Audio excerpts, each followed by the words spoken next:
Bon, Lorenzo, on est sur le Tour de Pologne, ça a plutôt pas mal débuté pour vous hier, 8e pour une mise en jambe, c'est pas mal. Ouais, c'était la reprise en plus après un bon mois de coupure. Donc c'est bien, un premier top 10 en World Tour, mais on va essayer de mieux faire dans les jours qui viennent.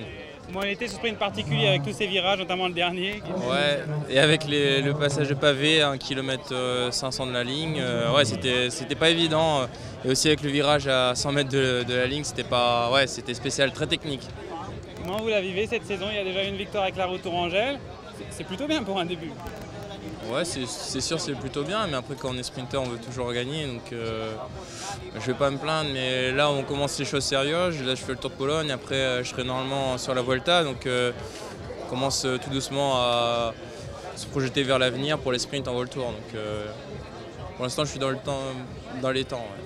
Justement, comment ça se passe dans la FDJ pour les sprints? On voit ici, vous avez Mathieu Adanius, vous avez Murillo Fischer. Comment vous entendez entre vous?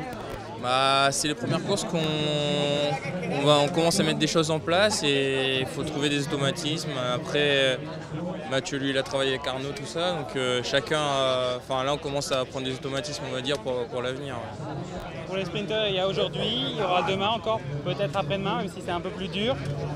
C'est quoi l'objectif pour vous? Pensez que gagner, c'est possible? On fait les sprints pour essayer de gagner, mais déjà faire dans un top 3, ça serait déjà bien. Mais je pense aussi à l'étape de la 4e étape. On verra comment sont les jambes. Là, les dernières semaines, ça allait plutôt bien. Et c'est sûr que ça va être casse-pattes, mais on verra bien comment ça va se dérouler déjà aujourd'hui. Et après, on verra au fil du temps comment ça va se dérouler. Je ne connais pas forcément très bien. Vous vous décririez comment? Comme un pur sprinter ou un sprinter qui passe bien les bosses? Plus un sprinter qui passe bien les bosses. Je travaille dans ce sens et j'espère que je vais continuer à travailler, à progresser dans ce domaine-là, sprinter, puncher. Sprinter avant tout, mais c'est sûr que je ne serai jamais un Kittel ou un pur sprinter comme Greipel, mais avec les bosses, je pourrais progresser dans ce domaine-là. Si vous aviez à vous comparer avec un coureur connu, ce serait qui? C'est pas évident, mais je sais pas vraiment. Simon Gerrans peut-être. Et un modèle, peut-être lui aussi? Ouais, en plus il est passé dans le même club formateur que moi à Nantes, donc ouais, j'aimerais bien être un type de ce coureur plus tard, ouais, ce type de coureur.